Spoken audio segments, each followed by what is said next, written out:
Rénovation, ça sera donc les salles qui est ici, le couloir et le hall d'entrée là où vous êtes arrivé.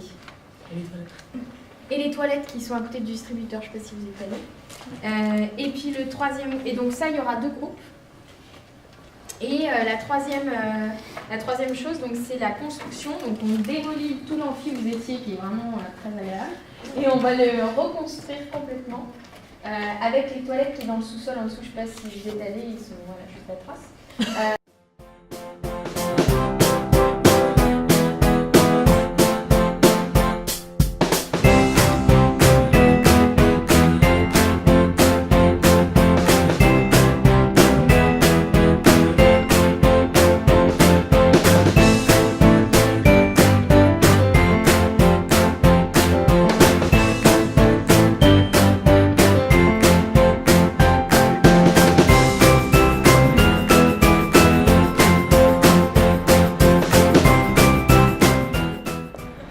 Bon alors, Étienne à chaud comme ça, ça te donne envie de retourner à la fac? Putain, ça te donne envie de venir faire un diagnostic surtout. Donc là du coup il y a le groupe qui est en train d'observer dans le couloir et dans les salles qui vont être ouvertes les rapports entre l'énergie, le bâtiment, les usages et le confort des usagers. Donc voilà, on va voir ce qu'ils vont nous dire.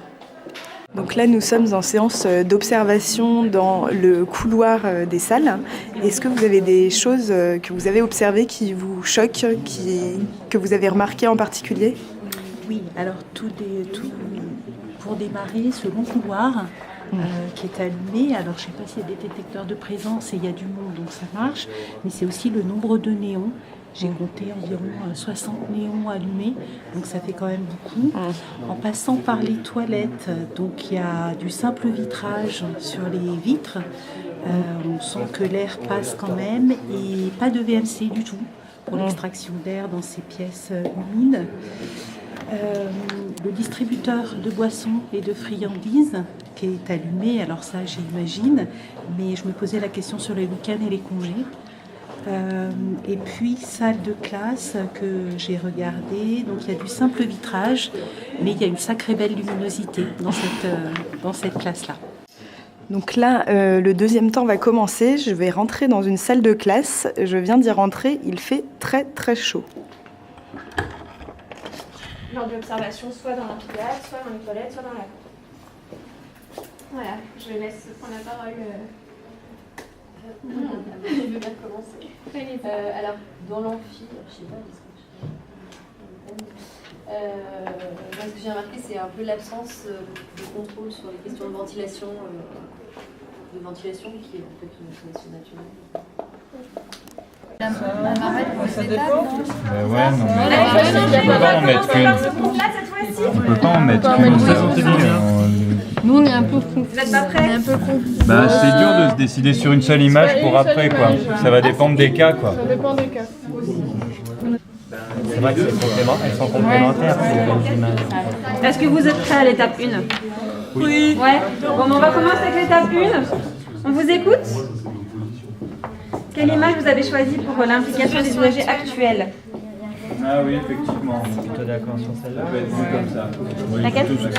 On parle pour Vous l'avez pas vu comme Celle-ci? ça, moi je l'avais accès, Ils ont choisi celle-ci à l'étape 1 en étude préalable. Vous nous expliquez un petit peu ce qui a motivé votre choix? Donc, une légère concertation. Oui, l'image est coupée. L'image est un peu coupée. Ouais. Voilà. Allez-y. Voilà. Quand tu dis légère, c'est trop légère? Oui, c'est c'est-à-dire qu'on voit 3 personnages, quoi. D'accord. Il y a un échange. Une concertation dans des... Voilà. de façon trop restreinte. Un point sur un document, sur un plan, et on sent qu'il y a une personne qui est assise un petit peu, comment dire, voilà, avec sa cravate, et donc on sent que c'est quelqu'un qui réfléchit et qui écoute et qui va ou pas entendre le... Il y a un semblant. Mais allons-y alors. Non, parce qu'on n'est pas trop dans le... On est vraiment prêt, quoi. Donc, ouais, moi j'aurais mis ça. Mélanie, Oui, on n'en choisit qu'une, non? Ouais. Non, c'était pour moi ça. qui restait. Je vais retourner.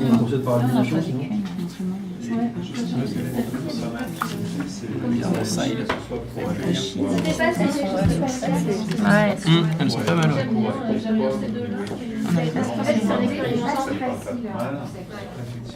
Les utilisateurs, mais c'est très simple. Tout est là, mais tout n'est pas là parce que vous avez encore plein de choses à partager. Sur le côté de motiver les gens à venir dans des séances et leur expliquer les enjeux et la finalité de ce qu'on est en train de faire est important. Puis insister, notamment peut-être aller faire du porte-à-porte si on est dans un contexte par exemple de logements sociaux, pour les inviter à s'impliquer. Sur la question du risque de ce type de démarche, il est très important d'avoir un cadre très clair de qu'est-ce qui est dans la marge de manœuvre et qu'est-ce qui est obligatoire. Il y a un bouquet de travaux, l'enveloppe, ça on ne peut pas négocier, mais par exemple l'embellissement peut être quelque chose, ou travailler sur les espaces partagés peuvent être un endroit dans lequel le commanditaire est prêt à mettre de la marge de manœuvre, donc ça c'est quelque chose qui est essentiel, à lui mettre beaucoup de clarté et avoir un échantillon, et puis en lien à ça, avoir un échantillon d'utilisateurs suffisamment grand pour pouvoir être à la fois productif mais aussi représentatif. C'est vrai qu'on dit en fait on ne peut pas faire ce qu'on veut, il y a beaucoup de normes en rénovation. Là par exemple si on rénove, on va être obligé de mettre en accessibilité aux personnes handicapées. Il y a des choses comme ça qui vont forcément arriver de nous-mêmes, donc il faut définir ce qui va être intangible voilà, et où est notre marge de manœuvre, sur quoi on peut agir, qu'est-ce qu'on peut modifier.